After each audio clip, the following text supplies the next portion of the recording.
በሞቃታማው የጸደይ ወቅት አንድ አይነ ስውር ሰው በተጨናነቀ የከተማዋ እግረኛ መንገድ ላይ ተቀምጧል። ሰውየውም በእንጨት ዱላ ተገድፎ ካላፊ አግዳሚው ገንዘብ ለመሰብሰብ ኮፍያውን አስቀምጧል። ካጠገቡም እኔ አይነ ስውር ነኝ እባካችሁ እርዱኝ የሚል ትንሽ ምልክት የተጻፈበት ጽሑፍ ነበረ። ሰዓታት እየረዘሙ እየተጓዙ ሄዱ። በዙሪያው የእግር ዱካዎች፣ የልጆች ሳቅና የሰዎች ንግግር መስማት ይችል ነበር። ነገር ግን ወደ ኮፍያው ሲገቡ የሚሰሙ ጥቂት ሳንቲም ድምጾች ብቻ ነበሩ።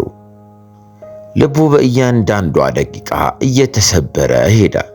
ምክንያቱም በዛች ጊዜ ሰዎች በትክክል እንደማያዩትና ቃላቶቹንም ልባቸውን እንዳልነኩ ተሰምቶት ይሰማው ነበረ።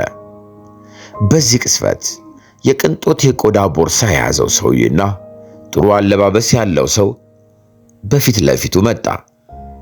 አይነ ስውሩ ኮፍያ ባዶ እንደሆነ አስተዋለ። ይህም ትኩረቱን ሳበው። ጽሑፉ የተጻፈበትን ሰሌዳ እያየ ቆም ብሎ ትንሽ ፈገግ አለና ከኪሱ ገንዘብ አውጥቶ ኮፍያው ውስጥ አስቀመጠው። ግን በዚያ አልረካም። ሰሌዳው እጁን ዘርግቶ ያለምንም ቃል ወስዶ ብዕሩን አነሳና የሆነ ነገር ጻፈበት። አይነ ስውሩ ከጎኑ ያለውን እንቅስቃሴ ተረድቷል። ነገር ግን ምንም ማለት አልቻለም፣ መቃወምም አልቻለም።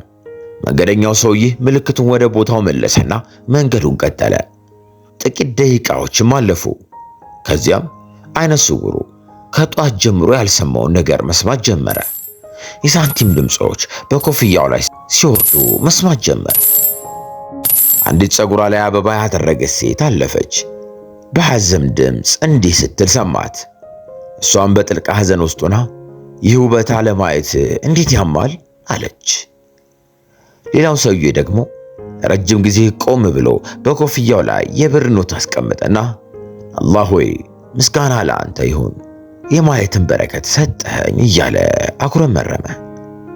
ኮፍያው ቀስ በቀስ እየሞላ ነበረ። የገንዘብ ድምፅም የአይነ ስውሩን ልብ በደስታ ሞላው እና ያ እንግዳ ሰው ምን እንደጻፈ ለራሱ አሰበ። የሰዎችን ልብ በድንገት አሸንፎ የሁላ ገንዘብ ያሽጎደጎረው ምንድን ነው አለ። አንድ ሰው ከጎኑ እስኪቆም ድረስ ጠበቀና በሚንቀጠቀጥ ድምፅ እባክህ በዚህ ሰሌዳ ላይ የተጻፈውን አንብብልኝ ሲል ጠየቀው።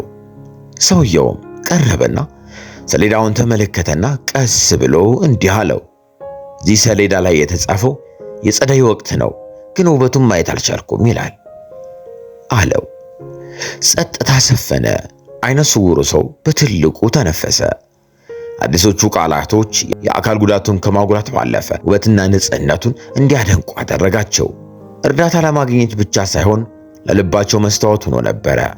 ይህም ሳያውቁት በየቀኑ የሚያገኙትን በረከት ያስታውሳቸዋል። አይነ ስውሩ ሰው ወደ ማያየው ሰማይ ፊቱን አነሳና ፈገግ ብሎ ለራሱ በሁሉም ሁኔታዎቼ አላህን አመሰግናለሁ፣ አልሐምዱሊላህ አላ ኩሊ ሐል። አንዳንድ ጊዜ የሌሎችን አይኖች ልቦችን ለመክፈት የሚያስፈልገን የተለያዩ ቃላቶች ብቻ ናቸው አለ። ግን ያ እንግዳ ማን እንደሆነና ለምን ይህ እንዳደረገ ማሰቡን ተያያዘው።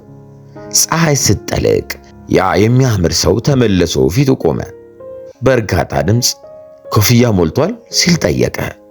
አይነ ስውሩም አዎ ለአላህ ምስጋና ይገባውና ከዚያም አንተን አመሰግናለሁ አለው። ነገር ግን እነዚህን ቃላቶች ለምን ጻፍክ አለው። ሰውየውም ለተወሰነ ጊዜ ቆም ካለ በኋላ ከዚያም በምሬት ድምፁ እየተናወጠ እንዲህ አለው፣ እኔ እንዳንተ ስለነበርኩኝ ለብዙ ዓመታት አይኔን አጥቼ ነበረ። ነገር ግን በቅርቡ የማየት ችሎታዬን ወደ ነበረበት የሚመልስ ቀዶ ጥገና አድርጌያለሁ። ዛሬ ደግሞ የጸደይ ወራትን ቀለማት እንደገና ሳየው እጅግ ውብ ነገር፣ ሰዎች ያሏቸው ሲመለከቷቸው የሚችሏቸው ነገር ግን ዋጋቸው የማይረዷቸው ጸጋዎች የሚያስታውስ መሆኑን ተገነዘብኩኝ አለው። የአይነ ስውሩ ልብ ተርገፈገፈ።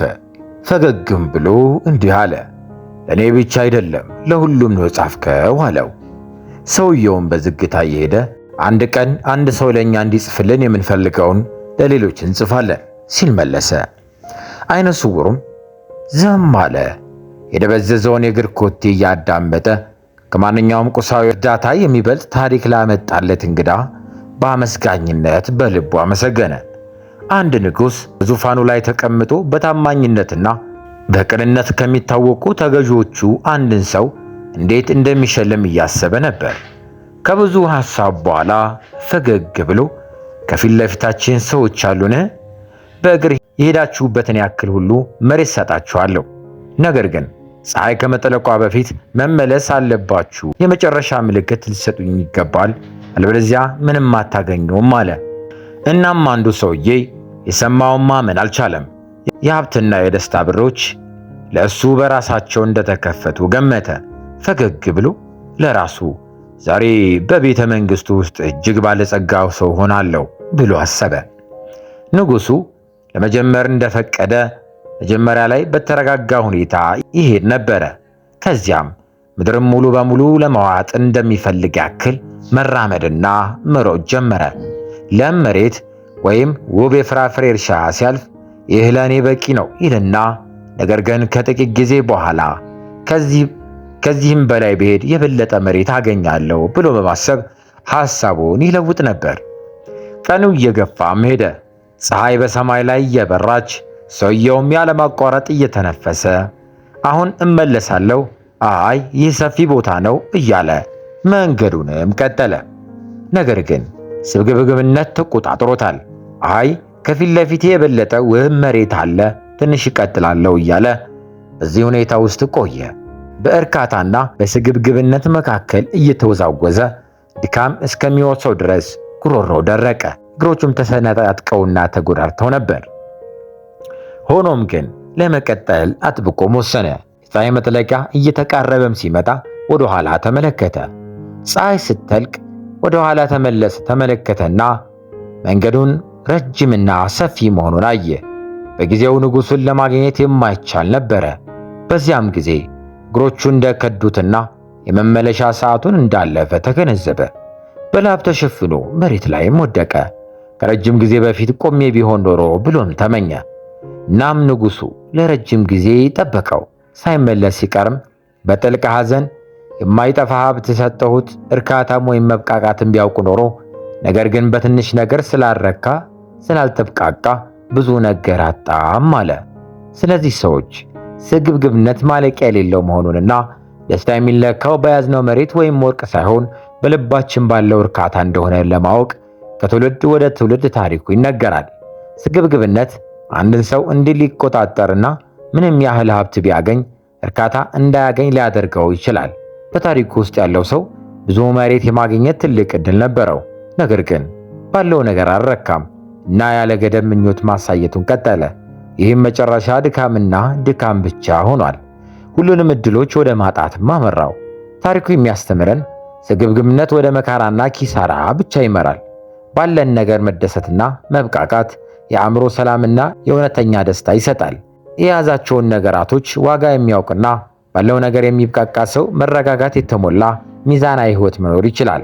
በሌላ በኩል ያለ ገደብ ስግብግብ የሆኑ ሰዎች ማለቂያ በሌላቸው ምኞቶች ጊዜያቸውና ጉልበታቸውን ያባክናሉ።